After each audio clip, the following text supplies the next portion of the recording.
देश की सेना में राजपूत रेजिमेंट, जाट रेजिमेंट और गुज्जर रेजिमेंट हो सकता है तो फिर यादव रेजिमेंट क्यों नहीं हो सकता है। दरअसल आपको बता दें कि इन दिनों देश में यादव रेजिमेंट की मांग को लेकर लगातार आंदोलन दिख रहे हैं। खासतौर पे यादव समुदाय या फिर उससे जुड़े जो संगठन है वो सड़कों पर उतरकर इस मांग को मजबूती से उठा रहे हैं। और सबसे बड़ी बात कि बिहार, उत्तर प्रदेश जैसे राज्य जहां से दिल्ली की सत्ता तय होती है, उन राज्यों में इन मांग को लेकर सड़कों पर लोग उतर भी रहे हैं। बात उत्तर प्रदेश और बिहार की हो रही है तो ये दो ऐसे राज्य हैं जहां पे यादवों को लेकर पॉलिटिक्स भी होती है। यादव वोटरों की संख्या अच्छी खासी है। बात बिहार की कर ली जाए तो बिहार में तकरीबन 14% के आसपास यादवों की संख्या है। तो ऐसे में अब अहिर रेजिमेंट यादव रेजिमेंट बनाने की मांग हो रही है। अब बात रेजिमेंट की हो रही है तो जरा इसके बैकग्राउंड भी जाना होगा आपको। 2019 में लोकसभा में कांग्रेस सांसद करण सिंह यादव ने यह मांग पहली बार उठाई थी और उन्होंने कहा था कि जब इस देश की सेना में Jat regiment, Gujjar regiment, Rajput regiment हो सकता है तो फिर यादव रेजिमेंट क्यों नहीं हो सकता है।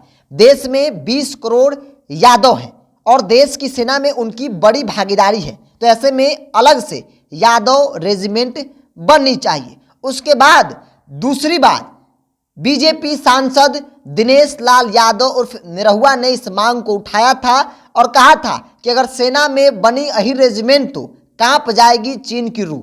यानी कि अगर देश की सेना में Gujjar regiment, Rajput regiment, Jat regiment की तरह अहिर रेजिमेंट बनती है तो फिर यकीन मानिए चीन के रूह कांप जाएंगे।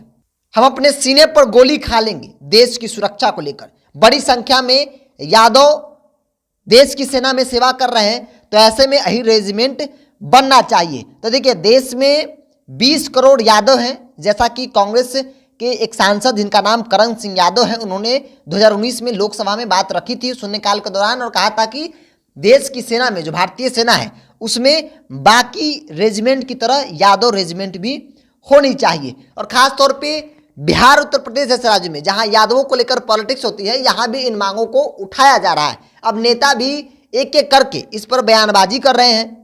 क्योंकि तमाम जो यादव जाति से जुड़े संगठन हैं वो सड़कों पर उतरकर इस मांग को मजबूती से उठा रहे हैं। अब सांसद, विधायक या फिर जो तमाम जो बड़े लीडर हैं उनके मुंह से भी इन मांग को और मजबूती दी जा रही है। हालांकि बिहार में अब तक कोई बड़ा नेता इस मांग का समर्थन नहीं किया है, लेकिन जो युवा हैं वो सोशल मीडिया पर लिख रहे हैं कि जब बाकी रेजिमेंट हो सकता है तो फिर यादव रेजिमेंट और अहिर रेजिमेंट क्यों नहीं हो सकता है। जब बीजेपी सांसद दिनेश लाल यादव निरहुआ ने अहिर रेजिमेंट की मांग उठाई थी तो तमाम यादव जाति के जो युवा थे उन्होंने खूब समर्थन किया था। क्योंकि भारतीय जनता पार्टी को यादव वोट नहीं करते हैं ऐसा कहा जाता है, बावजूद भी दिनेश लाल यादव उर्फ निरहुआ को इस मुद्दे पर यादव जाति का भरपूर समर्थन सोशल मीडिया पर मिल रहा था और सोशल मीडिया पर लगातार इस मांग को लेकर पोस्ट किए जा रहे थे।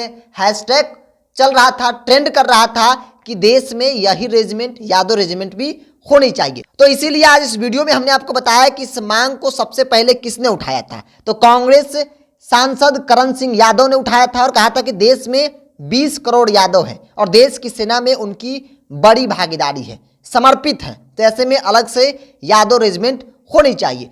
दूसरी, लोकसभा में ही बीजेपी सांसद दिनेश लाल यादव निरहुआ ने इन मांग को दोहराया था और कहा था कि जिस दिन अहिर रेजिमेंट बन गई उस दिन चीन के रूह कांप जाएंगे। तो इसलिए देश की सेना में अहिर रेजिमेंट की मांग मैं करता हूं। हालांकि अब तक इस पर कोई पहल नहीं हुई है, लेकिन इस तरीके से सदन हो या फिर सदन के बाहर लगातार बयानबाजी जारी है।